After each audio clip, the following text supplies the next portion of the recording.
Hi, thanks for stopping by. You know, a child, a toddler, would not necessarily know the difference between a precious diamond and a piece of glass.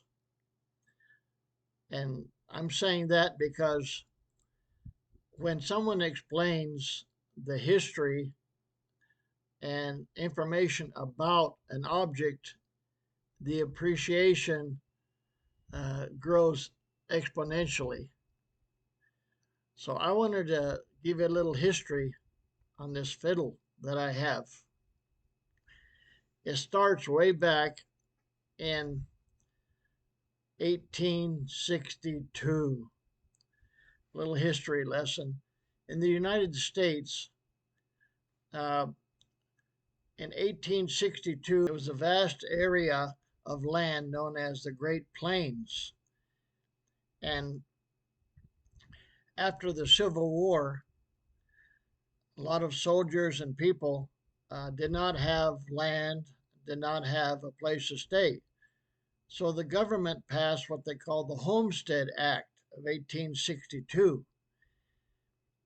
And it basically said that if you're over 21, if you're an American citizen, or the head of a, that is, if you're over 21 or the head of a family, an American citizen, then you can go out west on the Great Plains and stake off some land. And if you build buildings and begin a farm, and if you continue to work the farm for 5 years, then it's yours for free. So consequently, thousands and thousands of people headed west. And this was a little bit later in the early 1900s. People built these farms, but they were not farmers. So they didn't know the concept of conservation and the proper way to replenish the land and the soil. So consequently, they raised mostly wheat, and it took nutrients from the ground that were not replaced. Soon, the ground became infertile, and the soil, the topsoil, of course, which is used for growing, became thinner and thinner, and soon it became just like dust. And then in the 1930s, they had what they called the Great Dust Bowl. Dust storms were spreading throughout that area. And this area is Kansas, Colorado, Oklahoma, Texas, and the eastern part of New Mexico. The storms made it impossible to live there. So at that time, in the 1930s, people started heading towards California. And of course, coming to California and settling in, they were called Okies, Arkies, Texans, and it was kind of in a derogatory way because they were not really welcome with open arms in California. Let me say at this point, my dad was born in a little town right next to the Oklahoma border on the Colorado side called Campo, Colorado. Present population 103. My mother was born not too far from there, but inside the Oklahoma in a little place called Sayre, Oklahoma. My dad was born in 1921. My mom was born in 1928.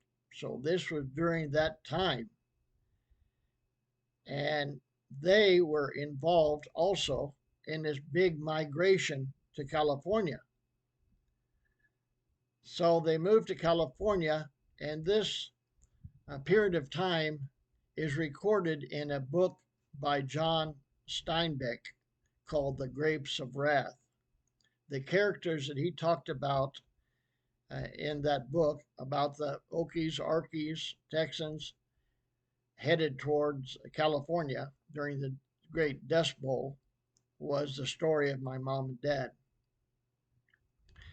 Of course, coming to California, and like most migrants, they bring their culture, they bring their music, they bring their clothing, the way they talk, and they settle down. And usually that area is will have remnants or will have traces of the culture of these people. So consequently, uh, the culture where my folks settled, the San Joaquin Valley, you will notice a lot of music, food, talk that comes from that area: Oklahoma, Texas, Arkansas, Colorado. And when I say they bring their music, this was country music, what they call it. And you may know of these famous country singers, Buck Owens and Merle Haggard, who lived just down the street from my hometown, Tulare. Matter of fact, Merle Haggard wrote a song about Tulare called Tulare Dust. Tulare dust in a farm boy's nose, wondering where the freight train goes. Although my dad was one of the poorer families that came, uh, he worked in the fields and slept on the in the tents and outside of the fields, and he had a pretty tough life. He eventually married my mom. He became in construction, carpentry type work. And my mom's family had a little bit more money. I mean, they had a car, and Dad set up a service station. But what I wanted to point out, and to kind of to get back to the subject of this video, is that my mom could play an instrument, like they say in Go Johnny Go. She could play an instrument like ringing a bell. She played all sorts of stringed instruments: guitar, fiddle, mandolin, cello. So her favorite instrument was the fiddle, and her dad had bought her a little fiddle, and he was so proud of her that this I kind of have mixed feelings about it, because it borders on, well, I don't know, making a child do what they don't really want to do. She loved playing the fiddle, but he would invite the neighbors over night after night, and she would stand on the table and entertain with her fiddle all the neighbors. So I remember her favorite tune was Ragtime Annie, which I'm bound and determined to learn that, you know, in memory of her. But she had this fiddle, and it was a good fiddle, well made. Dad picked it up somewhere, I'm not exactly sure. But the very strange thing about it, it wasn't strange to them, but to us, modern day, inside the fiddle was a rattlesnake rattle.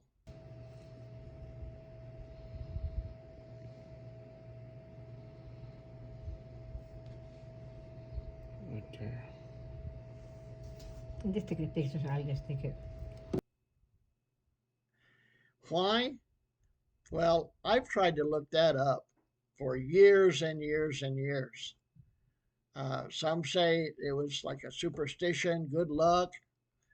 Others say that it made the sound better. Others say that the rattles, there's two of them,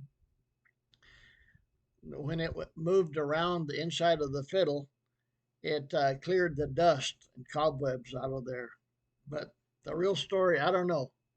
If you have any information on why the old fiddles are sometimes uh, made with a rattlesnake rattle inside, I'm very curious to learn and to hear about your stories. So mostly I played the guitar. We had uh, music jam sessions in our living room since I was just a little kid. And like I said, from this culture, uh, people would gather around, have these just informal jam sessions. Let's go over to so and so's house this evening and pick and grin, we would say. And so I learned to play the guitar, but mostly just the rhythm as a backup for the fiddle player and the piano player, which that was okay. So I played the guitar for years and years, even in elementary school and high school. But mom had a real nice, well, all her instruments were good quality. And she had what's called the Little Martin. If you're familiar with Martin guitars, they're very famous for being good quality. But she had what they call a Little Martin. And what was his name? There's a singer that mostly played the Little Martin. Most of the country and western singers have played Martin guitars as well as others. But uh, what's his name that sang Marty Robbins? Marty Robbins always played the Little Martin guitar. That was what he was noted for. So when my mom passed away, she had left me this Little Martin, which I have. And as far as the fiddle goes, I wanted to learn the fiddle after a while because playing the guitar, especially a rhythm, can be kind of boring because just kind of a strumpity dum, strumpity drum, you know. So there's in our town, there's a place called there was a yeah place called the Old Time Fiddlers Association, and so this old man, he was in his 80s. Harry Dunn is his name, which I found out that Dunn, I guess, is an old English word meaning brown, D-U-N-N. They still say the word dun, it's a dun horse, meaning it's a brown colored horse. But getting back to the story, I told Harry Dunn, that I wanted to play the fiddle. And I said, I play the guitar, but I've been playing it for years and years. I want to play the fiddle. So he said, oh, you play the guitar? Yeah. I noticed, as I recollect now, his eyes really lit up when he heard that I played the guitar. What I learned later, that a good guitar player is a perfect backup for a fiddle player. They can make the fiddle player, look good or not look good just by the guitar backup. So he said, well, bring your guitar and we'll play the tunes for you. And they had maybe 3 or 4 other in his living room, fiddle players. So I brought my guitar and I played. Most songs are very simple, 3 chords, C, F, G, or what, D, A, G, whatever. 3 chord songs, but I really enjoyed them. And after a couple of months, I said, Harry, I'd like to play the guitar. He said, now these songs we're playing, we don't read music. So you have to know these tunes in your head. You have to have them memorized. And the best way to do that is just keep playing it over and over. Okay. So would you believe that I played backup guitar for Harry and the other old time fiddlers for 2 years? Finally, I said to myself, I got to say something. So, Harry, got something to tell you.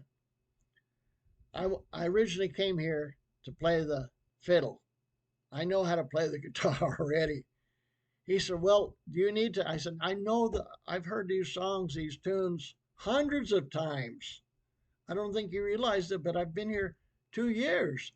"Oh, okay. Well, I'm sorry about that." He said, "But we're going to have to find a good guitar player to help back us up." So I said, "Well, that's okay."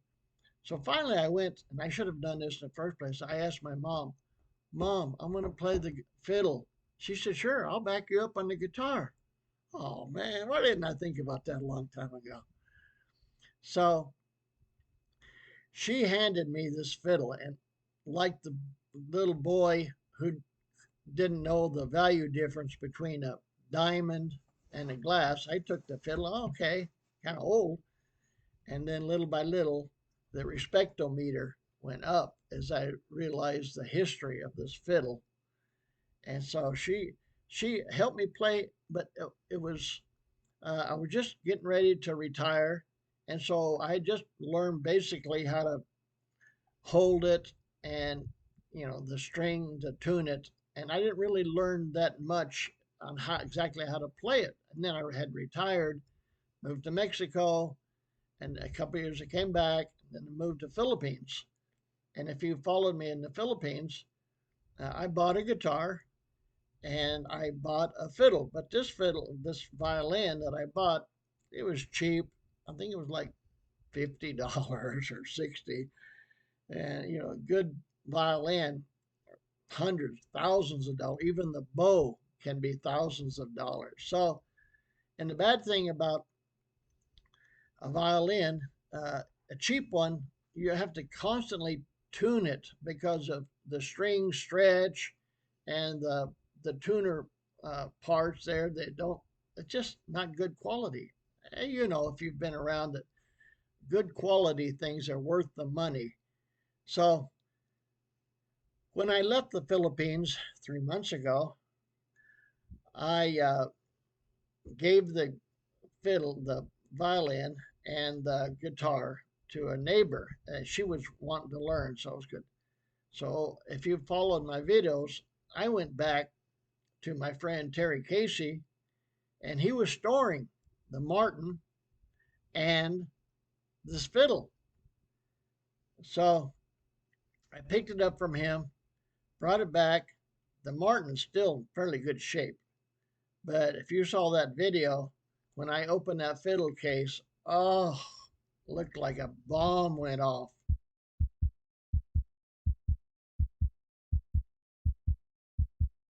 Strings were all over the place, looked like cobwebs, and the tailpiece had gotten unstuck from the body, and it's horrible. Of course, first thing I did though was look to see if those rattlesnake rattles were in there, and they were. So I know I've bragged on my kids so much, but my daughter and my son, bless their heart, they went down, had the fiddle fixed, and when I opened it up, oh, there it was.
So now I'm back in the fiddle playing and guitar and the picking and the grinning lifestyle.